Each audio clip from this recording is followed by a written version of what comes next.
I saw something at the end of the hallway, kind of bright, and it was getting bigger. As you know, in a hallway, if something's getting bigger, it's coming to you.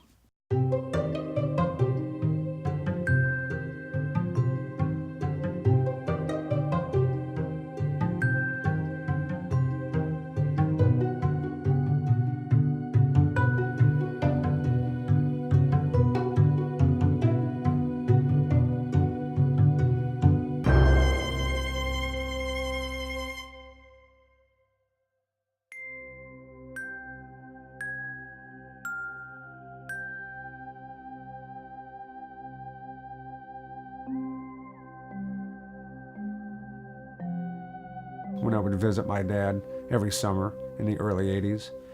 Um, he was part of a production company for stage called Columbia Entertainment Company. It's a nonprofit, great talent, and I loved working with him.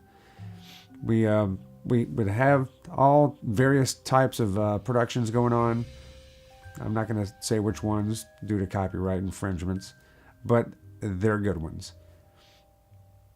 When they first started doing the productions there at Columbia College, one of the ladies there who had a lead role went into the wardrobe room and found somebody standing at the very back of the closet, head down, your typical Hollywood type of horror film.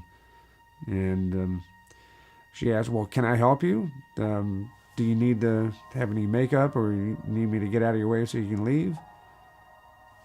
The lady disappeared in front of her, which caused the lead lady to just run out of the out of the room and did not want to practice that day, which is very understandable, and was kind of leery about going in the next day. I show up during the summer.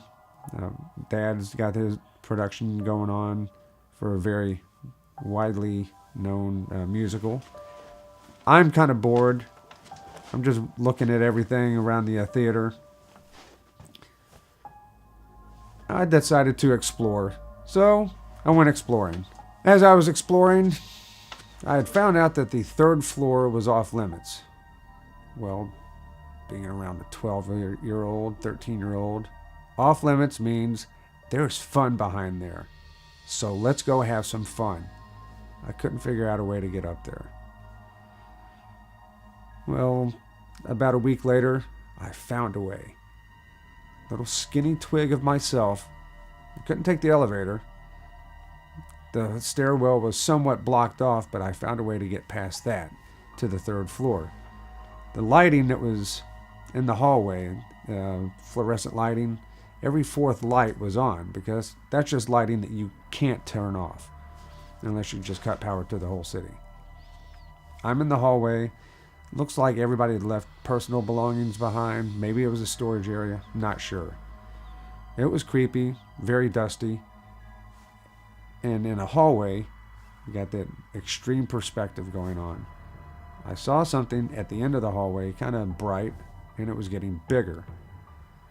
As you know, in a hallway, if something's getting bigger, it's coming to you. It was about 30, 40 feet away before I could make out any extreme details. It was like her hair was like in little Shirley Temple type curls, the beautiful skin, like a Civil War era dress, but there were no eyes in her head. I saw that and I ran. I could have tried out for the Olympic track team and easily got on it. I went down to the auditorium where they were conducting practice and rehearsals and whatnot. And I sat down next to my dad, who was reading part of the playwright. Didn't even look up at me. I'm mortified. My eyes are wide. I'm breathing heavily. Got cold sweats. And Dad doesn't even look up and says, "Saw a gray lady, didn't you?" Yeah, I did." "Okay, don't go up there again." "You got it. Not doing it again." About 2 weeks later, getting that much closer to the production, I go upstairs with, I guess, my dad's girlfriend of the week or month. And we're going to go get a soda on the second floor. And it was also stormy, a lot of electrical storms going on. And the electrical storms in Columbia, Missouri are beautiful. So I wanted to go outside onto the top of the causeway And there was a door where it had that universal bar that you push down. Even if the door is locked, it'll disengage the lock and the door will open. It's like a safety feature. I guess the safety feature was not operating that day because I pushed down on that bar. It did not move. Okay, well, I can't go outside. So I'm talking smack about Gray Lady. And I quickly discovered why I shouldn't, as I'm putting my money into the machine to get a soda. And I'm getting ready to press the button. Out of the corner of my eye, I see the bar pressed down. I press the button. Door flies open, soda comes out, I grab it, I jump like a gazelle from the soda machine to the top of the stairs and did one of those cartoonish type descents. There's probably still a line on the stairs of me running down for my life, and I go and leave my dad's girlfriend behind.